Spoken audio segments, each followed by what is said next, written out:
जय श्री गणेश। नमस्कार। मैं आचार्य संजय द्विवेदी।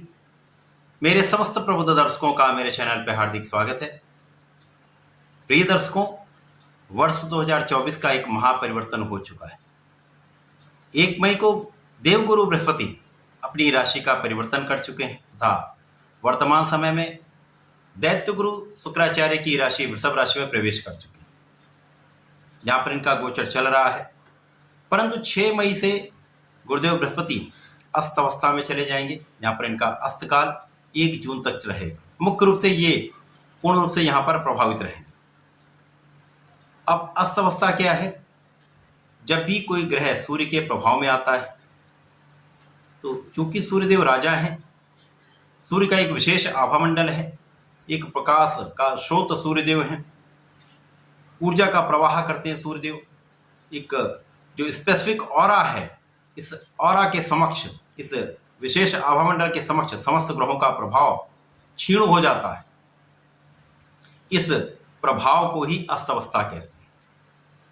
यहां पर अस्तअवस्था का ये प्रभाव बिल्कुल भी नहीं कि सूर्य के प्रभाव में आकर वो ग्रह अपना कार्य संपादित नहीं करेगा अथवा वो अपने कार्यकत्व को छोड़ देगा। निर्बल नहीं होता है। यदि यहां पर शत्रु भाव नहीं है तो वो ग्रह किसी प्रकार का कोई नकारात्मक प्रभाव नहीं देगा। यदि वो मित्रवत भाव है तो दोनों के आपसी प्रभाव में वृद्धि होती है।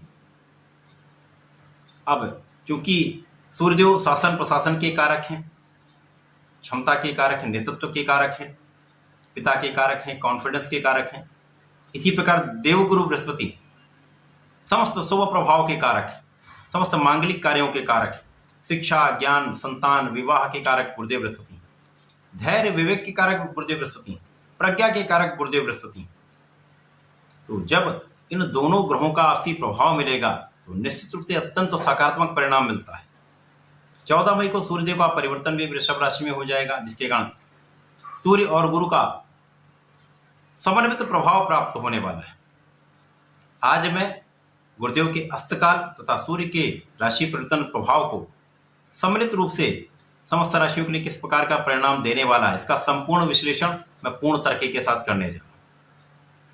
प्रिय दर्शकों, आज मैं तुला राशि के लिए इन दोनों ग्रहों की महायुति का किस प्रकार का परिणाम प्राप्त होने वाला है, इसका विश्लेषण करने जा रहा हूं।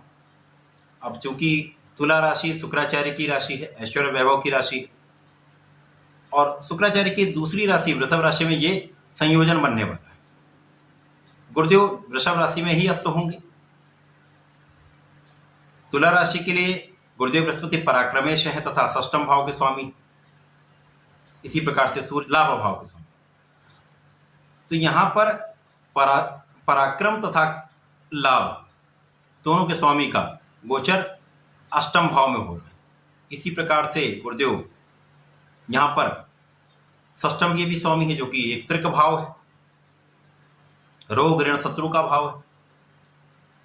तो यहां पर सूर्य और गुरु का जब भी प्रभाव मिलेगा तो एक दूसरे के बल को बढ़ाने वाला ये योग होता है, क्योंकि राजा और गुरु का संबंध है।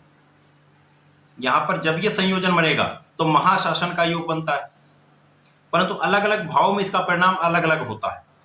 अब अष्टम भाव का परिणाम अलग प्रभाव देगा, परंतु कुछ सकारात्मकता अवश्य मिलेगी, कहीं कुछ ध्यान रखने की आवश्यकता होगी। गुरु का यहां पर प्रभाव जब अस्तकाल में होंगे तो जो कुछ स्वास्थ्य समस्याएं यहां पर यदा कदा हो सकती हैं वो कम हो जाएंगी।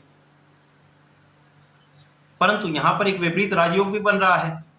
ये विपरीत राजयोग आपको विपरीत परिस्थितियों में भी धन का लाभ कराएगा, कार्यों में सफलता देगा, अचानक कुछ ना कुछ प्रगति कराएगा, समस्याओं से आपको दूर रखेगा। तो यहां पर आपकी स्वास्थ्य समस्याएं दूर हो जाएंगी, आपके कष्ट दूर होंगे, आपके जीवन के अवरोध दूर होंगे, शत्रुओं से आप दूर रहेंगे, शत्रुओं का अस्त हो जाएगा, कष्टों का अस्त होगा, विरोधों का अस्त होगा, अवरोधों का अस्त होगा। ऋण लेने से बचेंगे तो ज्यादा अच्छा रहेगा। जब आप ये सोचने लगते हैं कि मेरा काम नहीं हो पाएगा या नहीं बन पाएगा, उस परिस्थिति में भी इस योग में आपका काम बन जाए। अब चूंकि सूर्य लाभ के स्वामी है, जब इनका गोचर गुरुदेव के साथ 14 मई से प्रारंभ होगा तो दोनों का प्रभाव एक दूसरे के बल को मल्टीप्लाई कर देगा, क्षमताओं में वृद्धि हो जाएगी। तो अचानक धन लाभ यहां पर होने वाला। आपकी वाणी की चतुरता से, वाणी के भाव से विशेष लाभ लेंगे। परिवार के बीच में आपका समन्वय बहुत अच्छा रहेगा।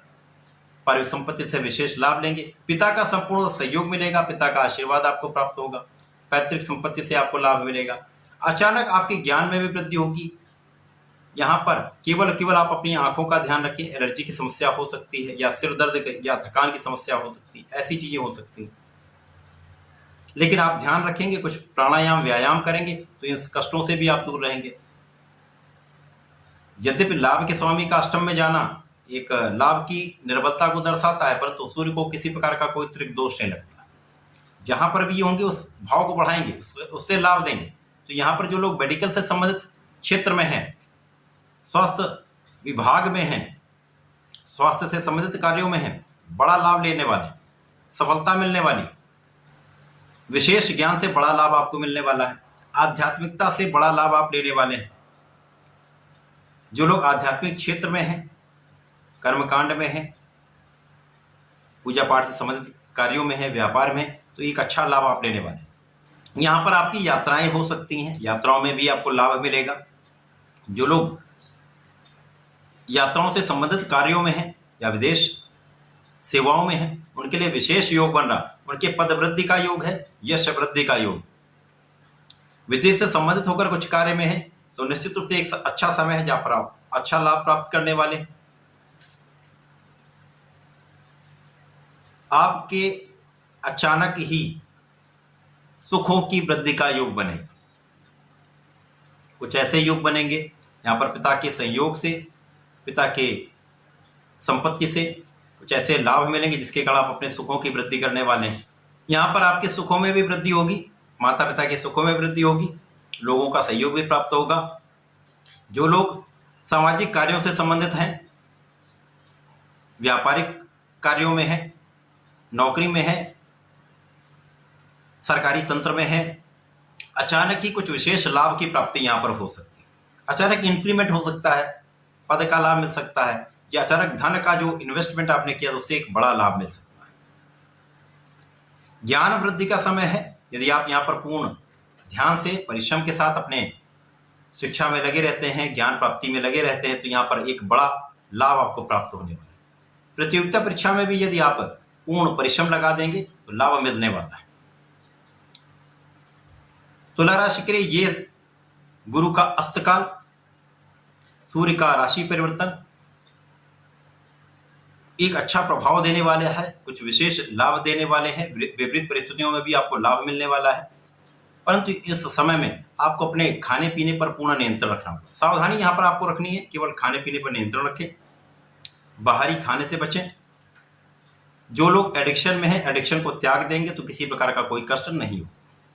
आपको नियमित रूप से भगवान सूर्यदेव को जल देना चाहिए तथा आपके शुक्रवार को भगवान भोलेनाथ पर जलार्चन करके पंचामृत से अभिषेक कर देंगे तो किसी प्रकार का कष्ट नहीं होगा, लाभ की वृद्धि होगी। तो ऐसा करके समय का लाभ लें। धन्यवाद, नमस्कार।